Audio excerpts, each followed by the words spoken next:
Chapter 3. The only thing I could hear was my own breath.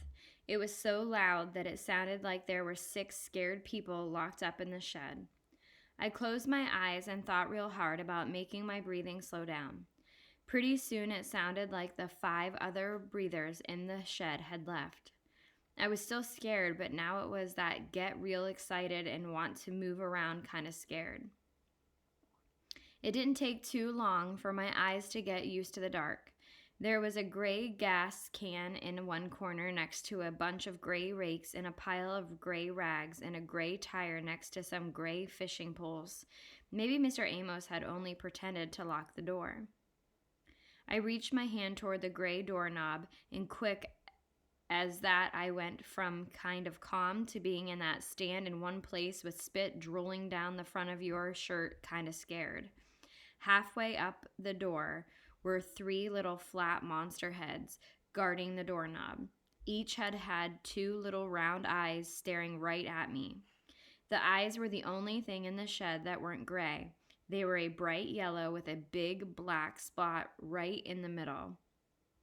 I dropped my blanket and pillow and backstepped until my legs hit the wood pile behind me. From all the fast breathing going on, you'd have thought that the 5 other scared people had come back and brought a couple of scared friends with them. Each had a wide open mouth with a sharp set of pointy teeth and lips smiling back ready to bite. It felt like the shed was getting smaller and smaller, and the little mouse were getting closer and closer. Then I knew what I was looking at. The doorknob guards were 3 dried out fish heads that someone had nailed to the door. I ran over to the pile of rags and poked at one of them with my shoe to make sure there weren't any rats or centipedes hiding under it. Then I picked it up and hung it over the fish heads so I couldn't see them and they couldn't see me. I picked up my blanket and pillow and had to decide what was the best way to sleep. I knew the floor was no good. I had to bet all sorts of bugs and roaches were crawling around. I remember what happened to my best friend, Bugs, when a cockroach crawled in his ear one night at the home. 4 grown folks had held Bugs down whilst they tried to pull it out with a pair of tweezers, but the only thing that did was pull the roach's back legs off. When they were digging around in Bug's ears with the tweezers, you'd have thought they were pulling his legs off, not some cockroaches. I'd never heard a kid scream that loud.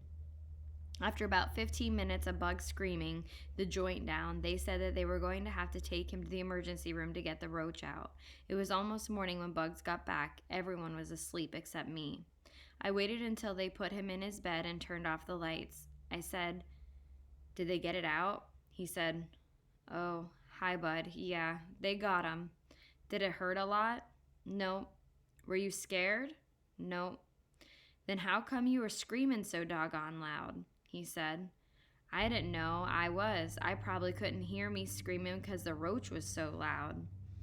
I had seen lots of roaches, but I'd never heard one of them make a sound like that. Loud, huh? Well, Bugs ain't so different from us, you'd think. Soon, as he saw those tweezers coming at him, he was pretty terrified and commenced to screaming in English, too. Not some bug language like you'd expect from a roach. Yeah, what did he say? All he kept yelling was, "My legs, my legs! What have they done to my legs?" That's the true story about how Bugs started getting called Bugs.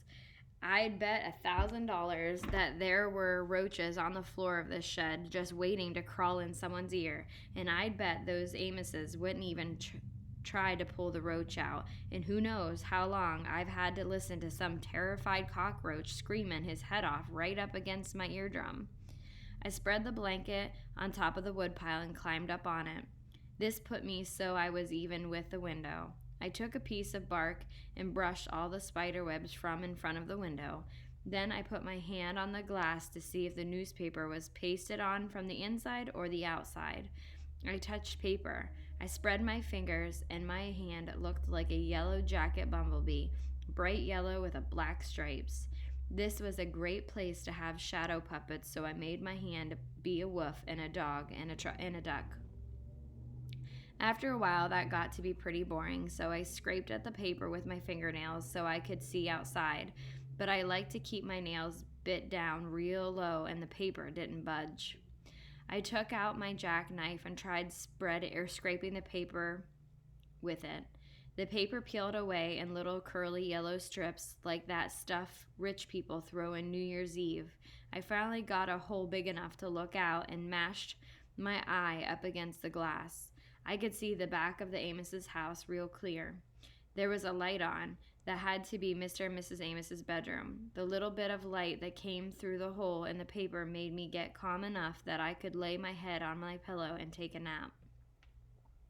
When I blinked my eyes open, the first thing I noticed was that light from the Amos's bedroom was out. The next thing I noticed made me wish I'd stayed asleep. Up at the very top of the shed was the biggest vampire bat you'd ever see.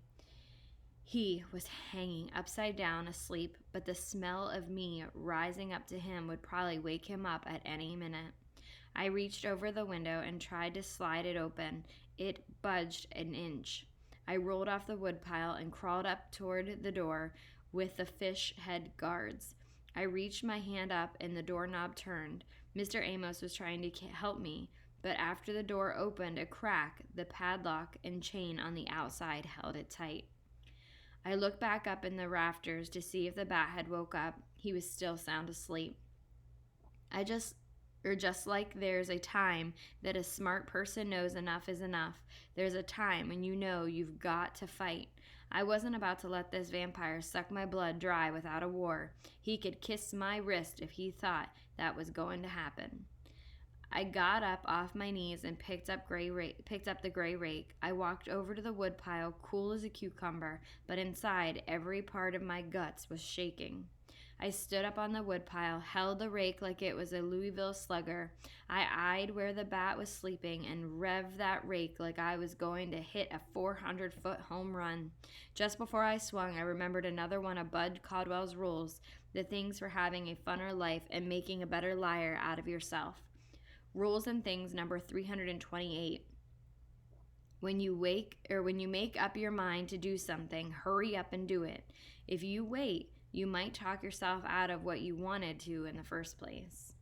Shucks, I couldn't remember for sure if you killed a vampire by driving a stake into its heart or by shooting it with a silver bullet. If I was wrong and didn't kill the bat right away, I was going to be trapped in the shed with a vampire who was probably going to be real upset that someone had woke him up by whacking him with a rake. I took my jackknife out of my pocket and pulled the blade open. That way, if I didn't kill him with the rake, it came down to two of us tussling on the floor. Maybe a silver blade in his heart would be just as good as a silver bullet, unless that was what you had to do with the werewolves.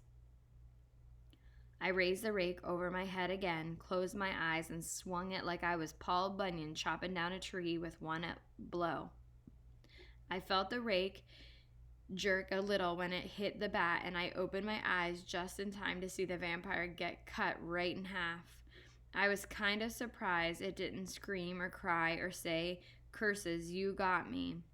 Instead, the only sound I heard was a kind of rattling, like a couple pieces of paper rubbing together or like dry leaves blowing around the wind. The next sound I heard was even worse than if the vampire had said, "Aha! You doggone kid, that hurt, but now I get my revenge." It sounded like I had turned on a buzzsaw in the shed. All of a sudden, it felt like someone had stuck a red-hot nail right into my left cheek. My hand reached up to grab my cheek, and I felt something creepy and prickly there. I brought my hand back down, and it was holding the biggest, maddest hornet I'd ever seen. I squeezed my hand shut to crush it, but it got in another sting on my palm. What I thought was a vampire bat hanging on the ceiling was really a hornet's nest, and now there were about 6,000 hornets flying around in a tiny shed, and each and every one of them was looking for me. Another fire nail went into my knee, and a second went into my sock. Maybe this was why the other kids that had found in here had been as big as a whale. He was swollen up from all the hornet stings. I dropped my shoulder down and charged at the door with all my might. The door banged against the lock, but didn't budge an inch. All that happened was the rag I'd covered the fish heads with came off, and I got bounced back and landed square on the floor. I jumped up again. This time, when I charged at the door, I put my hand out like Paul Robinson running down the football field. This wasn't a real good idea. I forgot all about the fish head door guards. My fingers went right into the mouth of the biggest one, and his little needle teeth cut me like a razor. I pulled my hand back and screamed. Another hornet buzzed into my ear, and it felt like someone had poured hot wax right down into my brain. The only thing I could think to do was jump on the woodpile and bust the glass out of the window. I grabbed the handles of the window and gave them one more jerk. I guess being scared gives you a lot of strength, because this time the window flew open with a loud bang. 3 hornets found me at the same time, and all 4 of us fell out of the window. As soon as we hit the ground, I rolled as far away from the shed as I could. I smacked and whacked the hornets that had taken a ride on me, and just laid there until I could catch my breath. After a while, the stings had the fish guard bite quit hurting so much.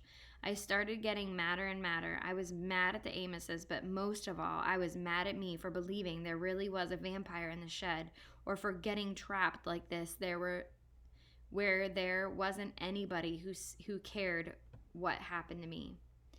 I simmered down and started thinking about getting even. I wondered how hard I'd have to pull the trigger on the double-barrel shotgun for it to go off. I sneaked up the back porch steps to get inside the house. Maybe the vampire bat didn't say it, but the only thought on my mind was, aha, you doggone Amoses. That hurt, but now I get my revenge.